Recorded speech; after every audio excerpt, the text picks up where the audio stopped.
ADOS movement and why some people think these people are bots. Because they go against their damn narrative. See, this is black people showing their political maturity now. Mm-hmm. These are some African Americans in this country who are rejecting identity politics and rejecting tribalism, but mostly tribalism. They're rejecting. These are people who have been born out of their failure with President Obama. See, black people got so happy that it was a black president that they went into protective mode when he was in office. And they kept listening to other folks who would say, man, he gonna do something for African Americans in the second term. Mm-hmm. How the hell he gonna do something in the second term when he lost the House and the Senate? Mm-hmm. See, when they supposed to put together a black agenda, they allow for the black people in the media to fool them. The Selena Maxwells, Simone Sanders, Van Jones, Melissa Harry Perry, Joy Reid, Al Sharpton. All of these shills for the Democratic Party to tell them, no, Obama gonna do this. They always talking about, yo, when it comes to black people, it's tides lift all boats. Well, what if you ain't got no boat? You singing? What if you don't have no boat? When it comes down to black people, do you have a black agenda? They talking about criminal justice reform. All black people are not criminals. Are we going to do something about historical black colleges? Well, the majority of the people who go to historical black colleges now are white and immigrants. It has nothing to do with American descendants of slaves. Mm-hmm. See, they have been using us as African Americans as a pawn in their game for 50 years. For 50 years. And the ADOS movement, started by a young lady named Yvette Carnell and Tone Talks. No, Tariq Nasheed, he got on board with it recently. They asked him for tangibles. Tangible 2020. What policy do you have that's going to improve the black community? Mm-hmm. Now, if you watch the Democratic Party, you've seen them do a couple of things at first. The Democratic Party in their punditry class, first they try to make this about misogyny and sexism. They're like, oh, these people are sexist. They're misogynist. That's the way they were going to choose to attack the ADOS movement. But then the black women start speaking up, and that's who was the first women who was criticizing Kamala Harris. Black women was taking her to task about her record. But again, like I told you about feminist women, they're some of the biggest misogynists on the planet, because what they would do is erase women's voices who disagrees with them. So when the black women started speaking up, they said, oh, we got to pivot. Mm. So guess what they pivot to? They're Russian bots. Now, if you watch Yvette Carnell's show, or Tone Talks, or yeah, Tariq. But no, mostly like her though, yeah. With her, like she has the Breaking Brown family. She didn't have these Breaking Brown people for a long, long time. Long time. I've been following Yvette Carnell now for about 5-6 years. Now, one of the things that she said that her people did was her people started creating accounts. Once the ADOS movement started kicking out, they start creating accounts. These folks are now saying, no, these people are Russian bots. No. See, what you're doing is trying to kill the ADOS movement from spreading, because you want all black people, even whites or Latinos or whoever, to be mindless sheep. To look at these folks and say, nah, this is what Russians are doing. These are Russians. Mm-hmm. But I said, for all the black people out there, the thing you should keep in mind is this. Why is it that the punditry class and people within the Democratic Party is telling black folks that you cannot ask anything in return for your vote? Because especially after they tell you that, yo, only way we can make change, the only way change can happen is you gotta vote. Well, if these people ain't talking about change that is gonna affect me and my people, why the fuck should I vote for them? Yes. And see, so many people, man, like I'm watching journalists, Jamel Hill, Soledad O'Brien, all these folks talking about, well, I'm not saying that all of these people are bots. I'm just saying that some of these people are. And I'm like, how much time did you spend writing about Kamala Harris' record? How many times did you reach out to the leaders of the movement to have them on? And I'm gonna tell you something that is that it tells you about what they're doing. See, with Jamel Hill in her column for the Atlantic, I think it was, she starts talking about Boris Watkins. Now, anybody who follows the ADOS movement, you know that the ADOS movement hate Boris Watkins. But Jamel Hill is so clueless about this movement that she's now attaching Boris Watkins to this movement. Mm-hmm.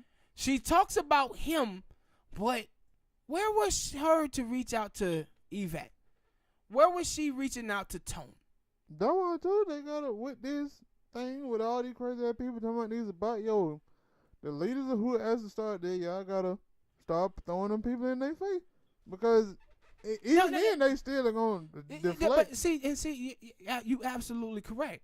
But the thing is, Spank, you know this, Tone, Yvette, all the people from the ADOS movement, they've been tweeting at Jamel Hill. They've been tweeting at Soledad O'Brien. They've been tweeting at Joanne the Fraud Reed. They've been tweeting at these people. So these folks, now let me tell you why this is important. Because I seen them tweet at other folks and I seen them respond.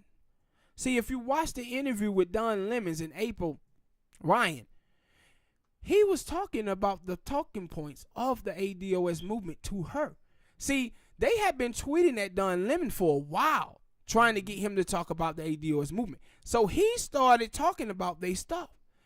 Ryan Grimm over there at The Intercept, they covered them over there. It's a newspaper place in Philly covered them. It's a couple other people I seen cover them. But why isn't the mainstream media covering those people's voices? Trying to hide.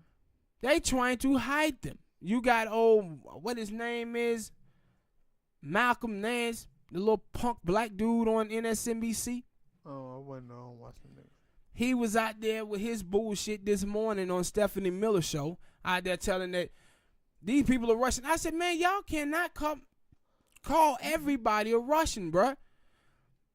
They want to use that shit when it benefits them. No, they want to use that to cover up the fact that they picked a bad candidate in Hillary Clinton.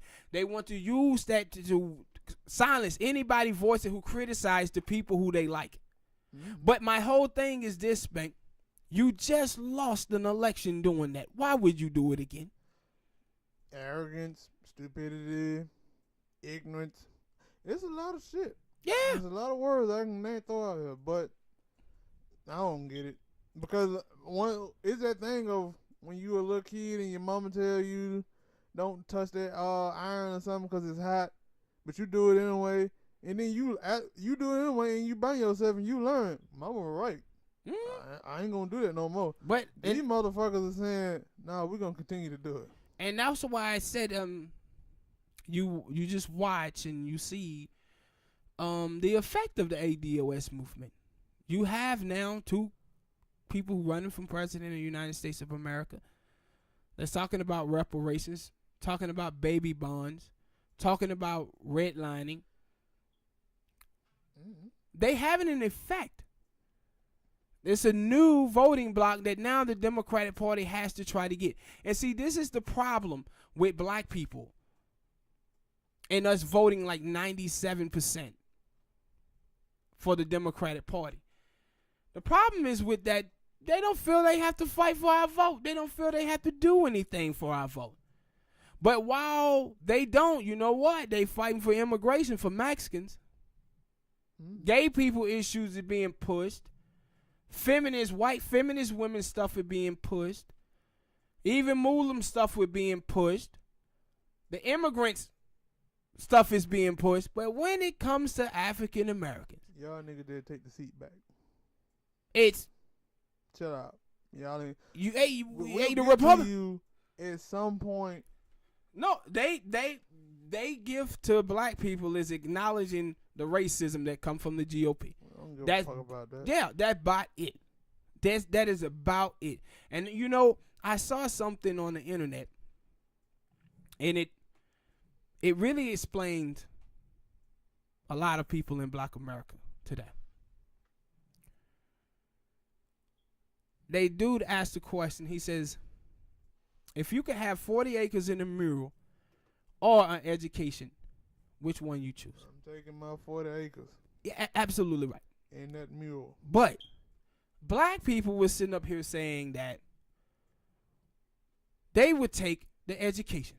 And see, this is how white people, racist white people in this country had hoodwinked black people. In the 1960s, J. Edgar Hoover said,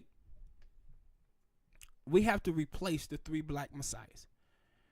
The three black messiahs was Martin Luther King Jr., Malcolm X, and Stokely Carmichael. But he also said something else. He said, if it's going to be any black messiahs, it's going to be the ones that we create. Who they created was the Congressional Black Caucus, Oprah Winfrey, Bill Cosby, and O.J. Simpson. And we know about two. See, all three of them. See, when you watch in the 1980s, what was Black America going through in the 1980s? They was going through mass incarceration, the Nixon drug war, Reagan drug war, police brutality. In 1978, 76% of African American children were born into a two-parent household. Now, after those drug wars, those numbers fell down to 30%. All of this stuff was happening in Black America. Bill Cosby's show ran 0 episodes about any of this stuff. See, what Bill Cosby was doing was latching black people on to toxic ambition, blind aspiration, and foolish scribism. See, if you run a football and I tried to tackle you, you would throw a stiff arm. The stiff arm white people would throw to black folks is to get them to blame themselves for their own oppression. So what white people are good at doing, racist white people anyway, is judging white people by their best examples while judging black people by their worst examples. So when black people would start talking about the things that was happening in their community, in their lives, black people had no data to back it up. So what would happen is white people would tell them, oh, you poor because you're lazy. Or you poor because you don't graduate high school and college. Book scrapping. And it taught black people book scrapping. And now for the last 50 years, black people been out here trying to be the Cosbys. Trying to be the model minority and have respectable politics in white spaces. But like I said, 7 out of 10 African-American children born into a two-parent household, middle class, fall back into poverty. So the whole thing about black fathers not being in the household, that goes out of the window. The whole thing about black people having education, that goes out of the window. That only 14% of African-Americans that graduate college will own a home in a lifetime. Only thing we getting out of college degrees is a bunch of goddamn college debt. That's all we getting, bro. Black women, the fastest, largest educated group in the country. Black women between the age of 20 and 49 with a bachelor degree have $1,000 net worth. Man, there's black women in the inner city, in the hood, that has that much money and they fucking shoebox under their bed. We're getting nothing but college debt. Did you know every time a black woman graduate college, bro, she makes our wealth numbers go down in America? I did not know that. Yes. How the hell? Yes. And the reason why is because black women are taking on so much debt, bro. And these politicians, they have nothing. They say nothing. Only thing they do is the bare minimum. And that's the problem with black America today, is that we fall for the bare minimum. See, if a white person, and you would see this, you know, in my teens, I would see this shit from black people. If a white boy smoked Newports, black people think he was cool. If a white girl listened to hip hop, black people would think they were cool. They down with us. Yeah, they cool, man. They not You remember invited with to my Charlemagne? barbecue. When Charlemagne was out there with Tommy Lauren, he could not believe that white girl being 23, 24 years old could possibly be racist. Too hopeful. Cause he's like, she listened to hip hop. There's no way that she could be racist. Too hopeful. It's the bare minimum. You see white people, I seen black women online a couple of weeks ago. Man, you talked about this, but not on the show. With Seinfeld. Seinfeld said some stuff with Chris Rock and Ricky Gervais when they was on there saying the N-word. And black women on there talking about, oh, he's at it. He welcome to the barbecue. I said, this is the same Seinfeld that didn't have anybody black on this show. This is Seinfeld who has a podcast that when people criticize him about not having any minorities on, he said, I don't see color, I see funny. So it ain't no funny black people then, huh? But black people on there calling him Zaddy. Yeah, I told you about that. Remember how black men was out there accepting Iggy Azalea? Oh, man, that white girl cool, man. She cool. Hey, did you pay attention to her Twitter feed when she say all this racist stuff? No, they don't want to invite him to the barbecue. It's the bare minimum. Let him drink the Kool-Aid. Like, this is what our problem is. The last 5 or 6 years, during the Black Lives Matter movement, man, you go on the Huffington Post and you read all of these black women talking about how they found out their husbands was racist, boyfriends was racist. Now, because they have to talk about racism now. But no, how you got yourself in this predicament is you falling from the bare minimum from Brad.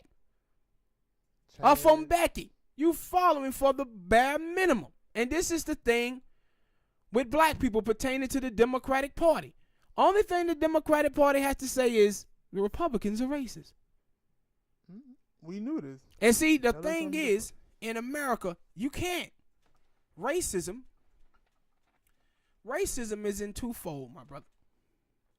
You have racist people, and then you have white supremacy. See, black people fall for the bare minimum about race, individual racism. But the white people who they be engaging in and thinking that they are their friends, these people are fully for white supremacy. And that's what you're seeing now with the ADOS movement. Because what the ADOS movement is attacking is white supremacy. See, we got 94% of newsrooms in America are white. White people comes in conservative. Majority of white people in America is conservative.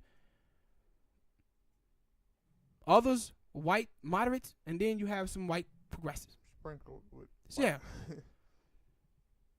100 of the top donors in America, 94 of them are white.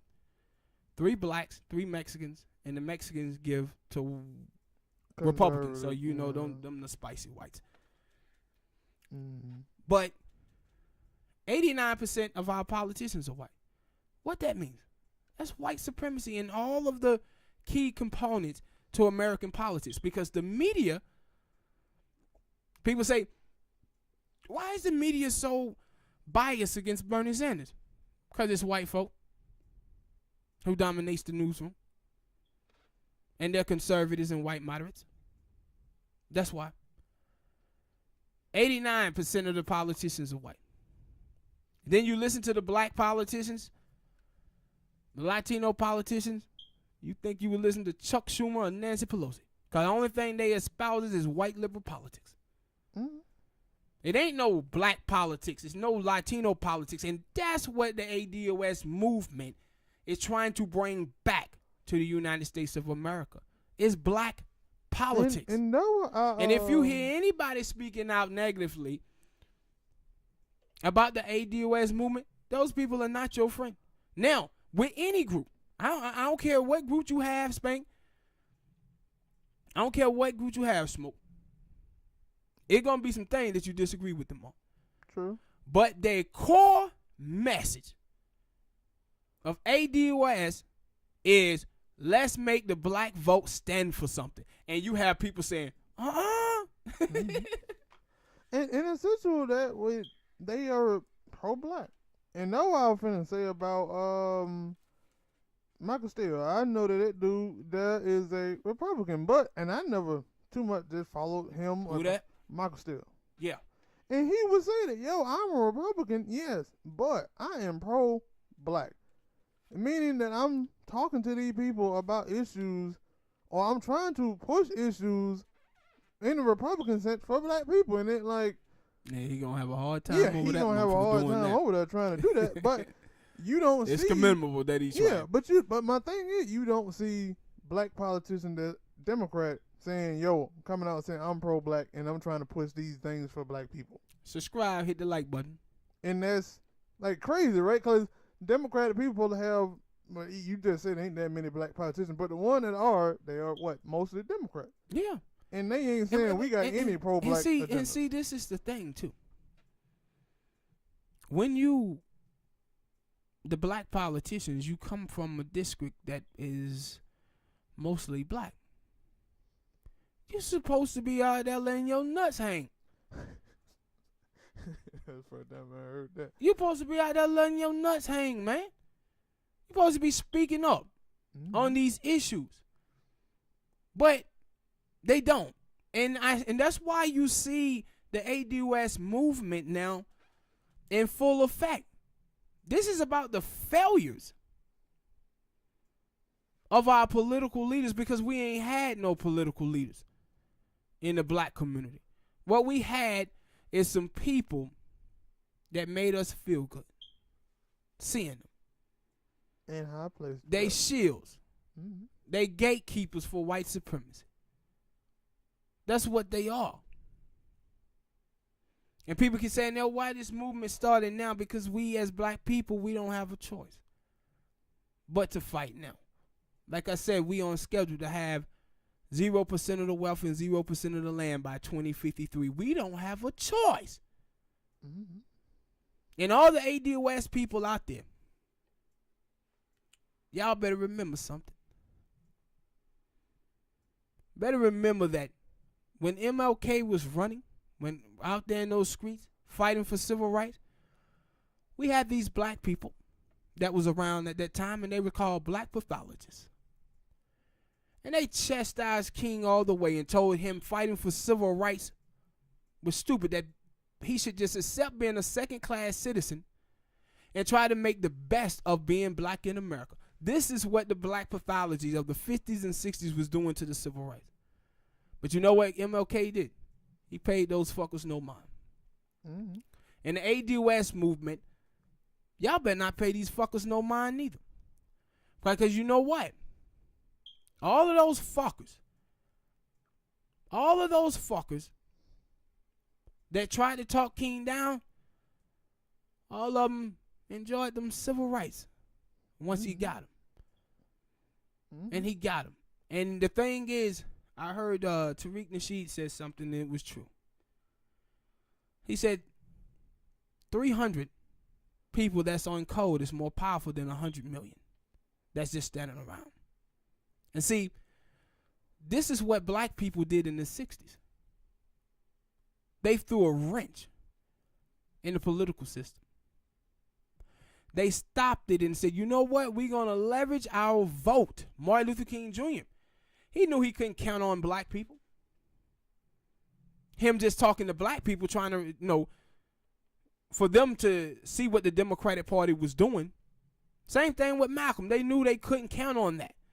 So they had to turn themselves into the black vote themselves to leverage it against LBJ. Mm-hmm. To leverage it against him. To do the civil rights movement.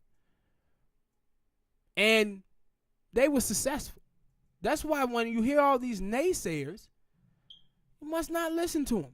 Because their ideology, black pathology, That shit failed in 64. It failed. So listening to y'all now would be foolish. But it seems like that's something that they forget about, and like I said, I was like, because I wasn't born back then. Hell, you weren't born back then. But it is something that I've always heard. When Martin Luther King was doing his thing, Malcolm X, they had black people, not white people, but black people who was opposing them on their thing. So, what changed from then into now? Yeah. Nothing. And that's why I said they had people who was opposing them, but they had to keep going. And that's why I said, like, we have to understand assimilation. One of the worst parts of integration is that it subject black people to the same weak-ass education system that white people are part of. Same thing. But we have the same teachings, man. But before, see, the problem thing is with black people had to be educated into dumbness. Had to be educated into dumbness. See, when we was just before 1964, black people was focused. We had the civil rights movement. Because all black people before 1964 all lived in black neighborhoods, so we was able to talk and see each other's lives. Yeah. So we was educated about ourselves. We were being taught by black women, by black teachers. So we were educated about our plight in the United States of America. How we became dumb is by going to these white universities. Well, they had. Well, now we are subject to the same weak-ass education about black people, about people in general. See, this is the thing you have to understand. When you talk about history and your leaders and everything, you learn that shit out of school. You didn't learn none of that shit in school. We talk about the same goddamn black people every Black History Month. And you know what they tell us about MLK? 1962, 63, 64 King. But 67, 68, they don't tell you nothing about that. See, they'll tell you, oh, I have a dream speech. But they never tell you that Martin Luther King said that dream turned into a nightmare. They'll tell you about the Civil Rights Act when he talked about fighting for that. They'll never tell you that he said he felt like he integrated his people into a burning building. See, we got the same weak-ass education that white people have. See, white people have whitewashed the hell out of MLK. And used it as a weapon against black people. Yes. Now I said we have assimilated. That's why when people were sitting around here talking about Tom Brokaw, say, oh, you know, Mexicans need to assimilate, and people was mad at him. I'm looking at it and saying, y'all niggas have assimilated. What? Y'all have assimilated. That's our problem as black people. A lot of us have assimilated. Hell, some of the Mexican people already have assimilated. Yes. Like I was reading a report today where it talks about how more and more Mexicans are now identifying white on the census.